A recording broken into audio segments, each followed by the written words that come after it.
killing of George Floyd first happened, after the first couple of days, I was feeling really hurt and nobody else was talking about it. And that made it even worse. I was carrying all this pain inside and it was affecting the way I worked. It was affecting the way I communicated with my team members, and it was affecting the way that I went about my day. What's up, y'all? Welcome back to your Visionary Podcast. I'm your host, Visionary CJ, and I want to thank you for taking the time to tune in. I know it's been a long time since I released an episode, and a lot has been going on personally and in our world. And this episode is the first episode of season 3. And for this season, I've decided to switch things up a little. If you know me personally, then you know that I just graduated from college.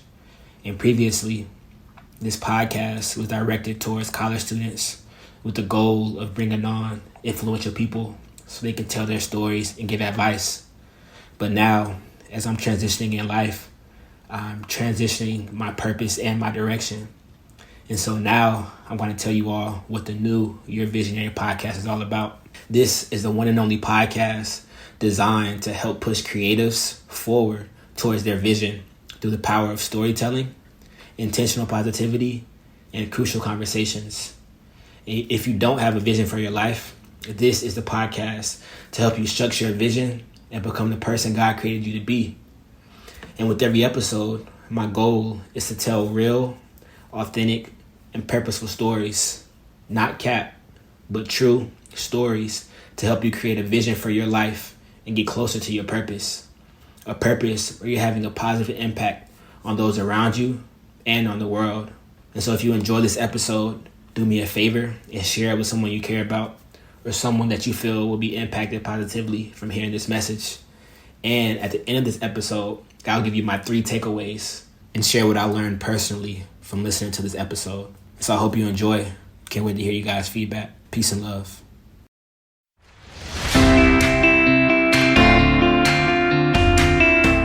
I'm going to share 5 points that I feel like are very important when it comes to learning about crucial conversations and actually embracing them in your own life. And the first one is that speaking from your heart requires a certain level of vulnerability. It's scary as hell, but vulnerability builds trust. And I personally believe that in order to have a crucial conversation, you have to be vulnerable. And I've seen this in my own life. I've learned that in order to be fully known, in order to have a crucial conversation, both parties have to be completely vulnerable and not afraid to tell the truth. And I see how this has affected me negatively in my personal relationships. For example, in my last relationship, I wasn't completely vulnerable. I wasn't as transparent as I was making it seem. And even though my partner was completely vulnerable and she was telling me things that she's never told anyone, I didn't do the same for her. And so months after, I had an urge and I felt like I owed her that. And so I met up with her and I laid it all out on the table. You know, I told her everything that I was scared to tell her before. I told her about childhood trauma. I told her about some of the worst things that I've done. And as a result, I feel like she gained an understanding of me on a different level. And I felt like we were able to rekindle a bond that we once had and start to build up a level of trust that we never had before. And so even though it was scary, I didn't want to do it for so long. I feel that whenever you put your entire heart on the table and you completely tell your truth, if that person truly cares about you, they'll accept you for who you are. And that's why this crucial conversation step, that's why this is the first one and maybe the most important one. And point number 2, you can't be scared to have crucial conversations and you can't be scared of the truth. See, it's easy to make up stories in our head, and doing this allows us to control our reality. But if our reality is a lie, is it truly reality at all? And this is a question that I challenge everyone to think about, because when it comes to crucial conversations, there's a lot of fear around that. And sometimes that fear is driven by stories that we make up in our own minds. For example, using the example from my first tip with my past relationship, I was scared to have so many crucial conversations because I felt like we would be better off with me just hiding my truth and not wanting to hurt the other person. But I felt like as a result of that, we were kind of in 2 different relationships. And she even told me this after we broke up, that she felt like we were in two different relationships and she didn't know why. And inside I knew why. And I knew it was because I was scared to have crucial conversations. I was hiding things. I was scared of putting certain things on the table. So I just wasn't being truthful, and our relationship was basically a lie. And see, if you truly care about somebody and you feel like you truly love them, then you shouldn't let fear defer or potentially end a relationship. And right now I'm listening to 50 Cent's audiobook, Hustle Smarter, Hustle Harder. And the first chapter is about fearlessness and overcoming your fears in life. And you may not even see this as a fear. You may think that the person is better off not knowing a certain thing. But another thing that I've learned is that honesty is key to any relationship, or any good relationship. And so once you're able to be honest, and once you're able to acknowledge that you're being fearful about having crucial conversations, and you actually attack that fear head on, you'll be better off than you would be if you weren't honest and you didn't speak up. And for this third tip, I'm going to begin with a quote. And the quote is, "It's the hidden heart, not the selfish heart, that is hardest to change." I'm going to say it again. It's the hidden heart, not the selfish heart, that is hardest to change. And in crucial conversations, you take a risk knowing that the other person may not react well to what you say. However, it's always a risk worth taking, because the truth will always clear lines and lighten heavy hearts. And so I want to give an example from my workplace, because with everything going on with just the racial conversation and the racial tension, and how it's the forefront of a lot of things in the news and the media and in conversations. I work in a all-white tech company, and everyone's over 35, so they're all older than me. Nobody looks like me. And so when the killing of George Floyd first happened, after the first couple of days, I was feeling really hurt, and nobody else was talking about it, and that made it even worse. I was carrying all this pain inside, and it was affecting the way I worked. It was affecting the way I communicated with my team members, and it was affecting the way that I went about my day.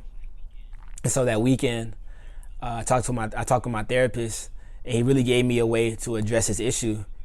And I'm going to share the way I addressed it. So every Monday we have a team meeting at work, and we have to share a business highlight and a personal highlight from the previous week. And so for my personal highlight, I shared that I talked to my therapist this past weekend, and I was able to express the pain that I was feeling throughout the previous week with everything that was going on, and especially with the killing of black men.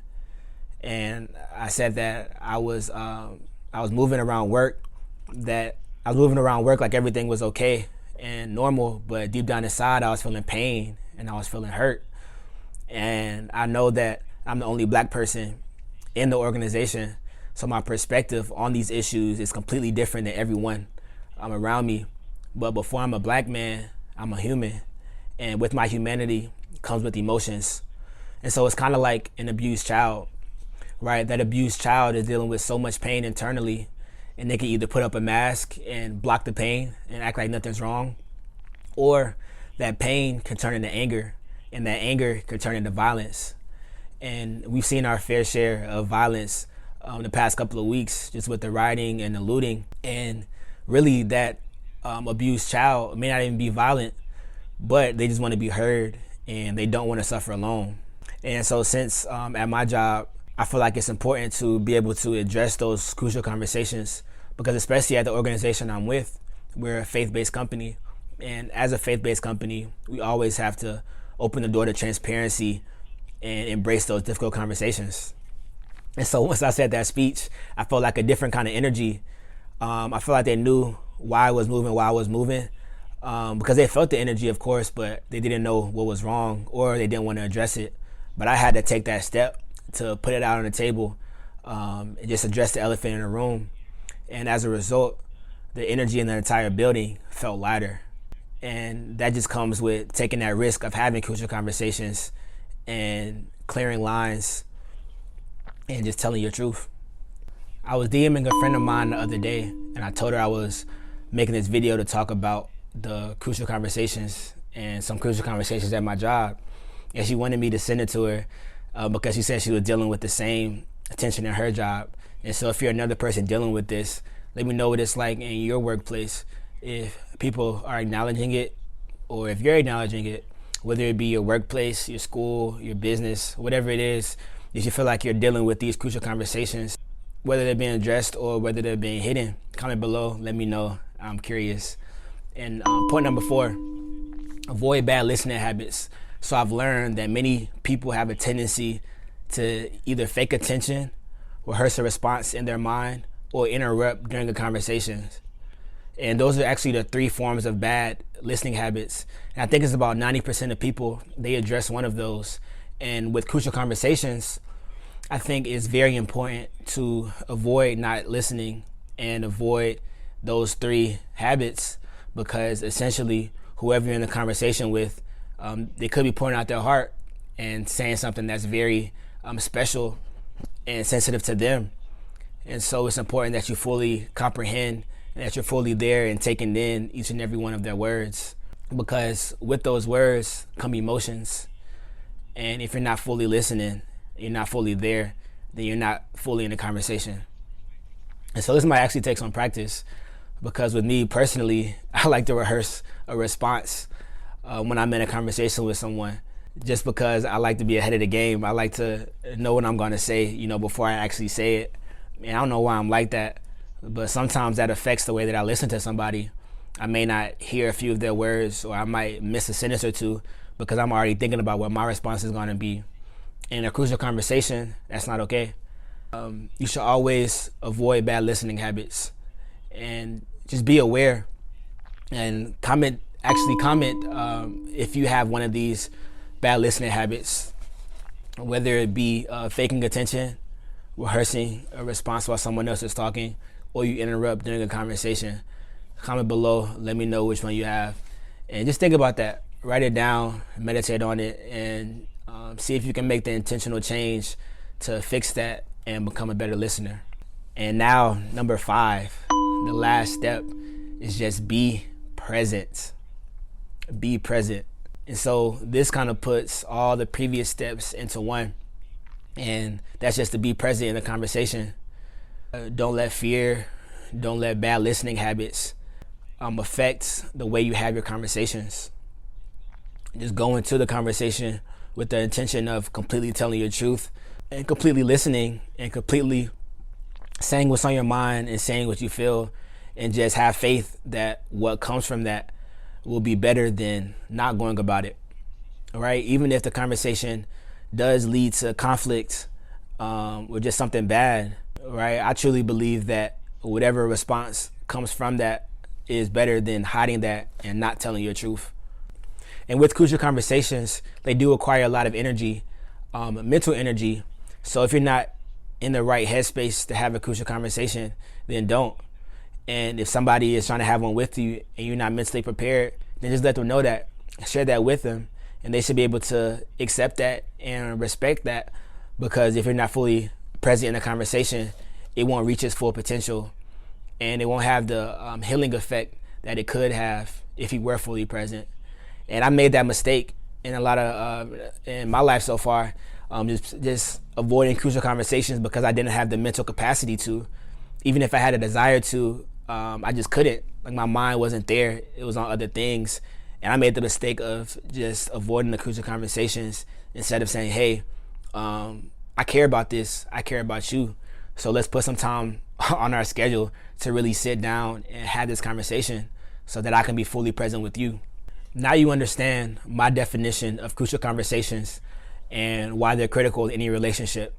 So this part of the episode is called the Visionary Minute, where I shared 3 takeaways that I learned from the previous episode.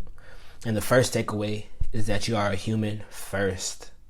I've had to learn this in my life so many times, that you are a human, that we are humans.